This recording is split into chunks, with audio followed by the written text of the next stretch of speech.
We have Justin Bond, who's going to be our first speaker here tonight, and an amazing guy. If you've seen it on our website, in our Heroes' Dreams, and he probably would be able to tell you much more about himself than I could in a very brief time, but he's just a phenomenal guy, and I'm just going to go ahead and invite him up here. Justin. Thank you. Appreciate it. It's good to be here with you guys tonight. It's good to be here with the great patriots of America. It's not like this everywhere in California, that's for sure.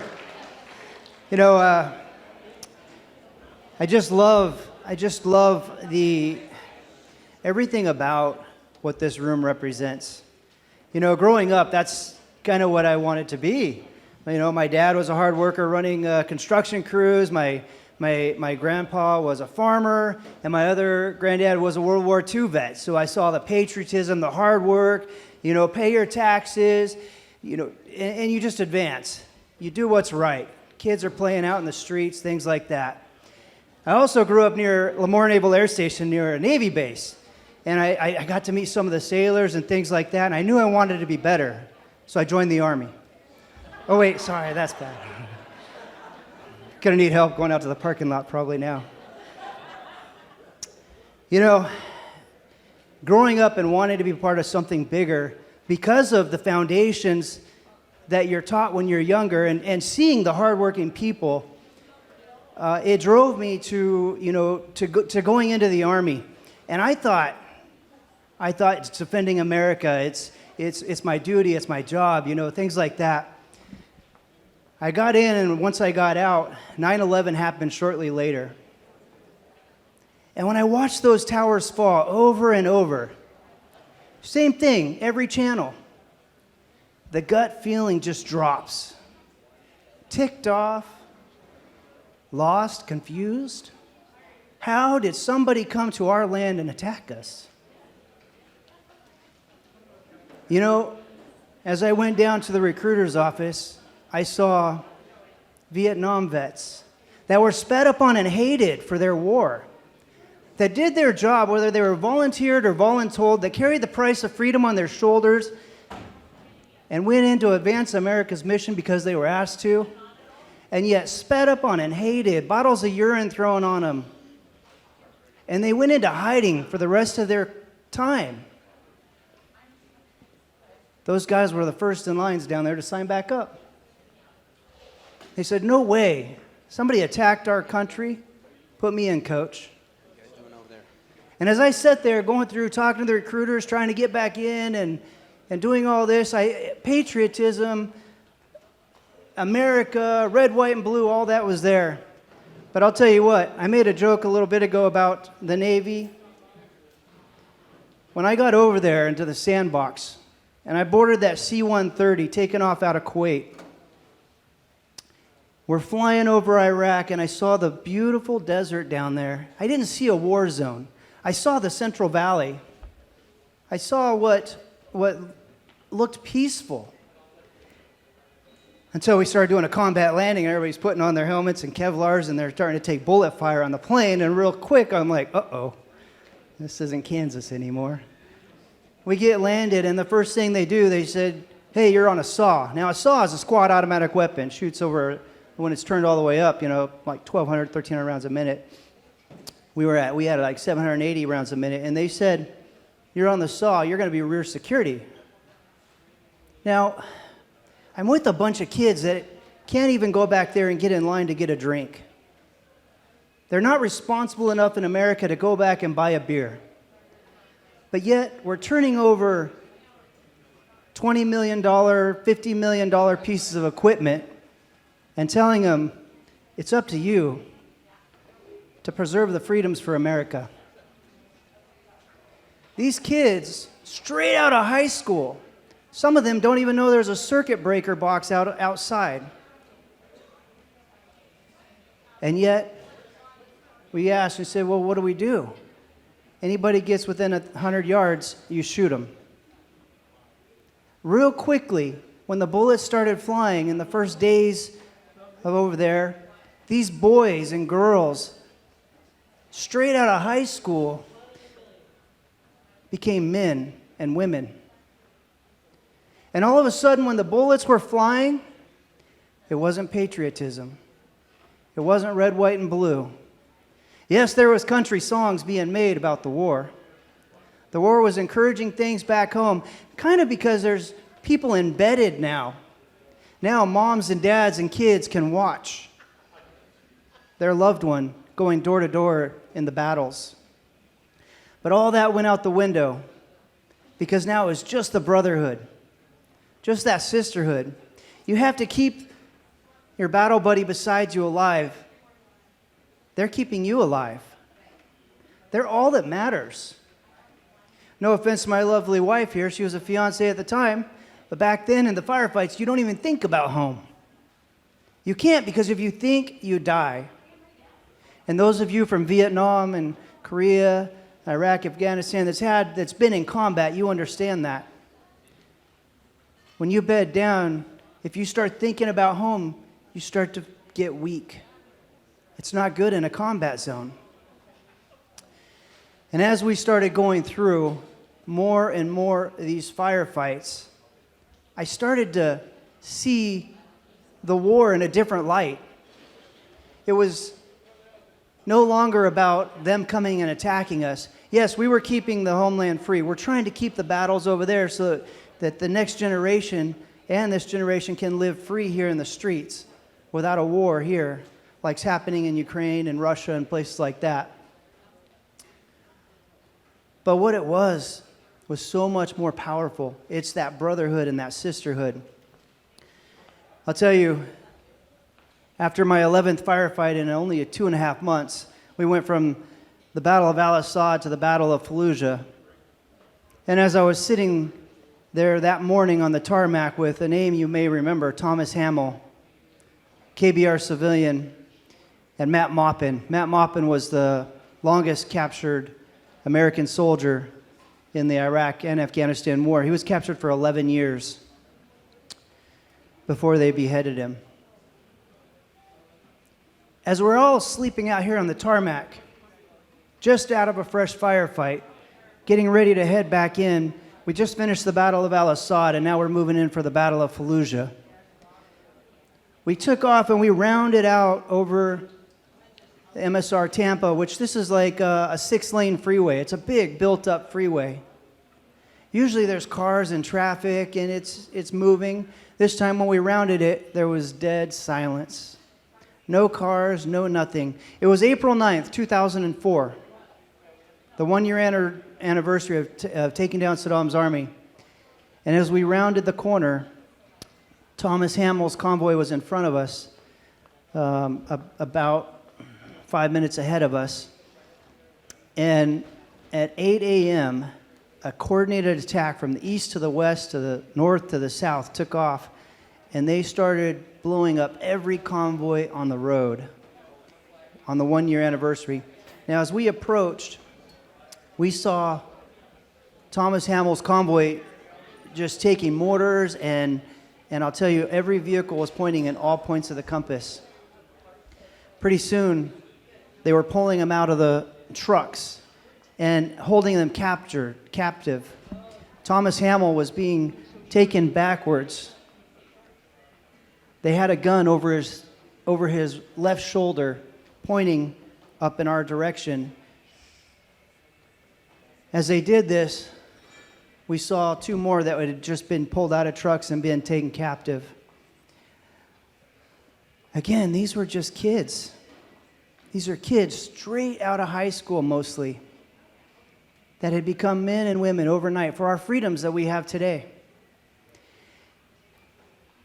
I brought my saw over to try to help, and I thought, if it was me being taken captive, I would want one of my guys to shoot me. I do not want to be captive. I don't. And inside I thought, do we shoot him? Do we not? I can't get the guys beside him. And just then, he was out of sight, and there's 3 guys popped up, and we brought the weapon back. I brought the weapon back because we were having to spray up and down the convoys because people were trying to jump in and pull people out of the trucks. So I'm just spraying the saw up and down, up and down. And just then, three adults popped up, and we brought the weapon over. Somebody else did what they had to do there, and then a kid, maybe 11 years old, popped up, and he pointed it at me about 20 yards out. Now, we as Americans are not meant for that. We're not meant to go in and start shooting at women and children. We have to do it at times, but I couldn't do it. I stopped and I prayed. And the video camera inside the truck showed I stopped and I prayed and I said, God, I can't shoot this kid. He was all by himself right then. Now, in combat, the time slows way down. It just slows down like the movies almost, okay? But it's almost like it's prophetic time. A day is like a year at the same time, so it's really weird. This kid was just staring at me, and our trucks came to a stop. We were 3 to 5 miles an hour. And as I brought the weapon back over to him, I stopped and I prayed, and I shot the weapon around him. I didn't do it. God did it. He ditched the weapon and took off. As the bullets were flying through the cab, I saw my driver. He was taking hits in the shoulder, the Kevlar. I had taken a bullet right through the center of both knees at that point, through the buttocks. Yeah, I asked for ice cream when I got to the hospital. It was great. Through the Kevlar, off the Kevlar, 50 cal round went right in front of me, and we had 22 bullet holes on the side of the truck. But you know what? I got to the hospital shortly after a few surgeries and flights, and I'm fast forwarding here because we've got some auctions to get to. When I got to the hospital, I laid in that bed, and I looked around, and I saw people missing a half a head, a half a face, both eyes, all 4 limbs, no arms, no legs. And I thought, that's the price of freedom right there. I had no injuries almost. Yeah, I got a nice little gun turret mount here that I can shoot from now. It's pretty awesome. It's pretty awesome. So I got my little memento from the sandbox. But these guys, these kids, gave up so much of their life that they'll never have back. And yet, like my beautiful wife, came and crawled into bed and laid there with me and said, I told her to leave. I'm like, you need to leave. For one, I'm going back over.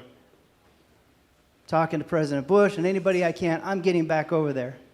For two, I'm never going to be the same. But she crawled up into bed and stayed there.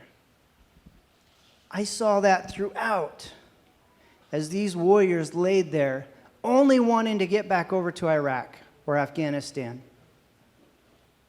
And why? Because of that brotherhood. Now,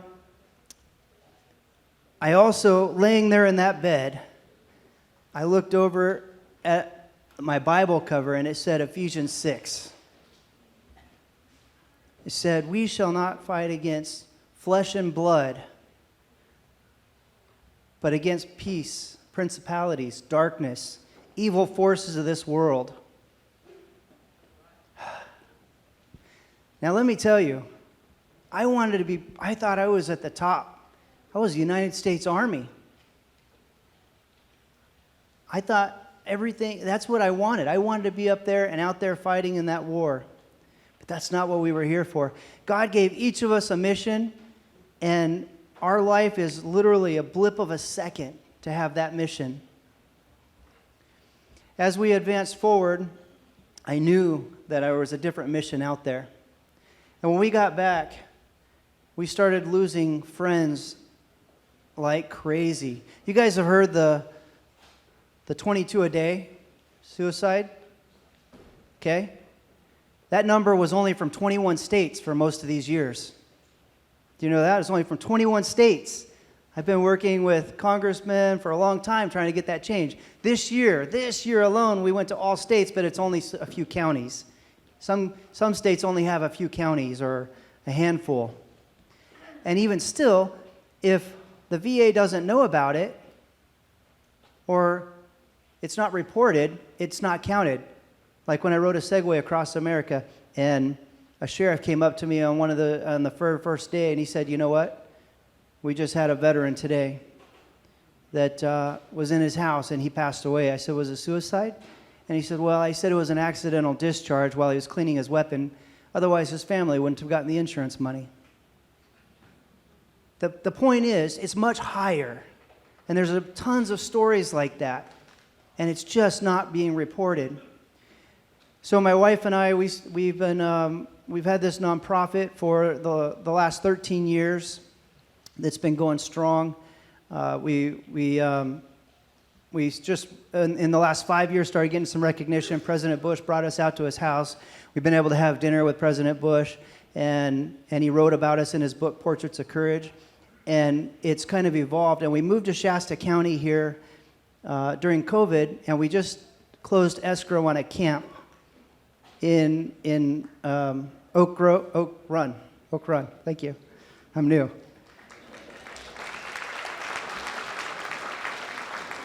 Now, and I'm going to wrap this up here because I know we have some guns to give away. Yeah. This camp is going to be bringing out veterans and first responders. We've already brought over 2,000 through the program, and the 4-phase program is very successful at getting them up off of the couch and into a new mission. And we're going to be doing that right here in Shasta County, so we're super excited about that.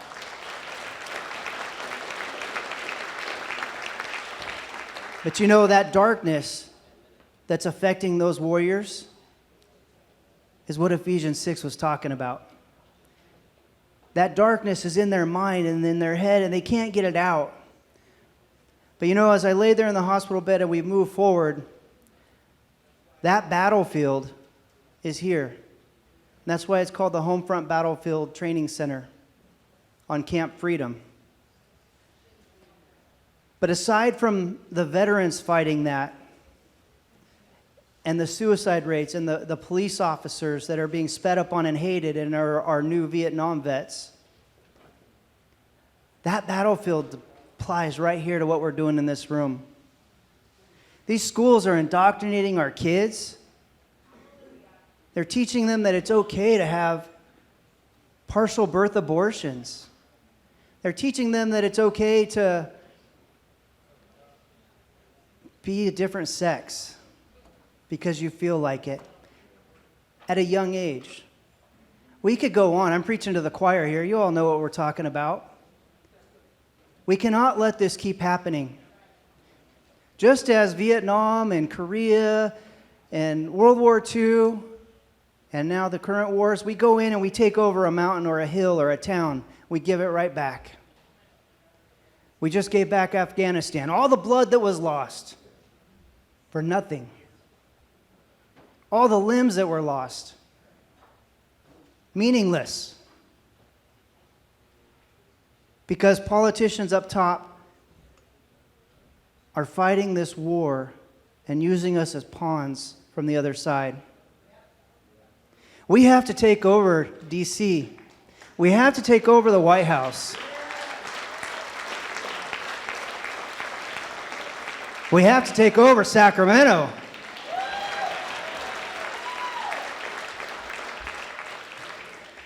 So I truly appreciate the mission. I know I'm seeing Lori. I feel Lori right now. I already know where she's at. We have to, I'm just telling you guys, I love the mission that you guys are doing right now. I don't care if Russia or China attacked us today. That's not the battlefield that I'm scared of. The battlefield I'm scared of is what we have in Sacramento and the White House. You guys have to be a general for your kids and teach your kids the truth. Don't let the colleges teach them. We have to stand up and take our country back. It's going to be a long battle, but I truly appreciate what's happening in this room and across the country, and I hope that we all can keep on that battlefield.